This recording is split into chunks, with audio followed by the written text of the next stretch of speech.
One of the worst feelings a parent could ever feel is losing their child, not knowing who he's with, where he's at, or if he's safe or not.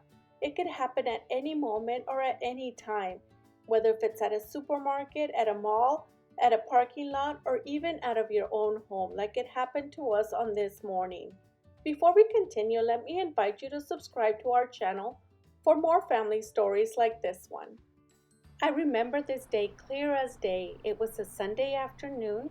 I was scheduled to work the night shift this day, which I really didn't mind because working the night shift on Sunday meant getting off early, and I was still able to get home with plenty of time to get a full night's rest before the kids got up in the morning.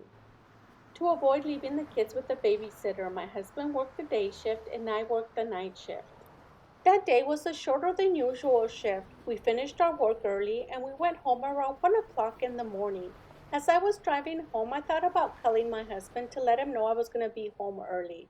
But I figured it was so late that they were already asleep. So I just kept on driving until I got home.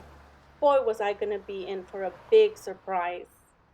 As I was driving up to the house, I noticed the lights were on the downstairs floor. I figured the kids left the light on before they went to bed. So as I went inside, I also noticed the TV was on very loudly. I turned it off.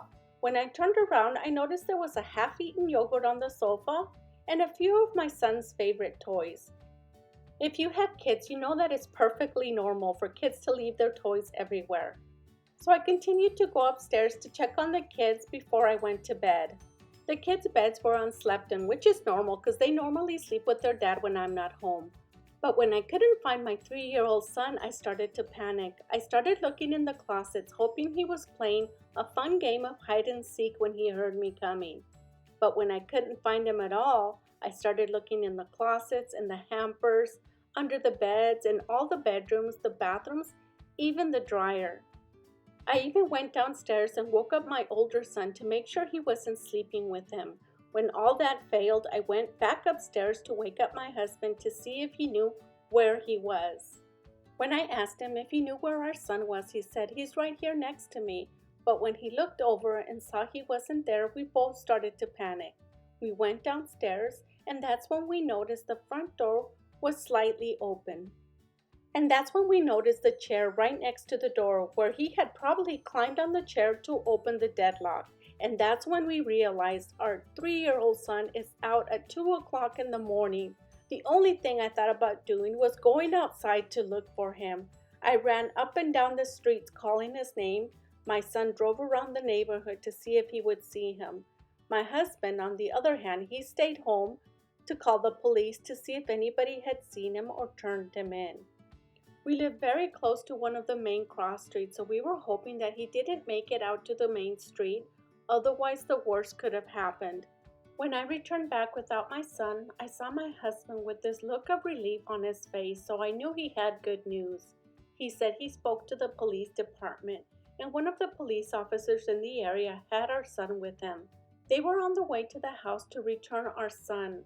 At that moment, I felt the biggest sense of relief anybody could ever have.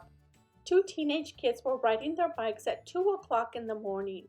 Not sure why they were out so late. Maybe they were his guardian angel.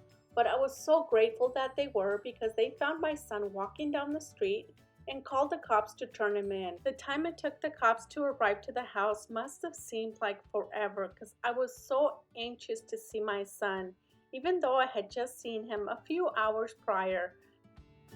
As they drove up to the house, I could see my son inside the police car playing with all the buttons and gadgets in the car. He's always been a very curious little guy, and up to this day, he still is. We were just so happy to have him home safe and sound because this could have gone wrong in so many different ways. After explaining to the officers what happened and reassuring them that he was safe and sound at home and that he wasn't under any harm, they went on their way.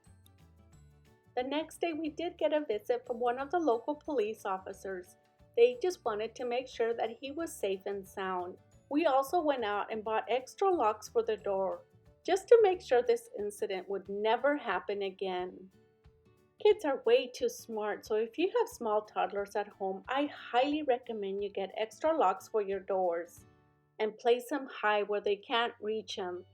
I would hate for anybody to go through this. It's the worst feeling ever. So it's always best to be prepared. Thank you so much for watching, and I'll see you in our next video.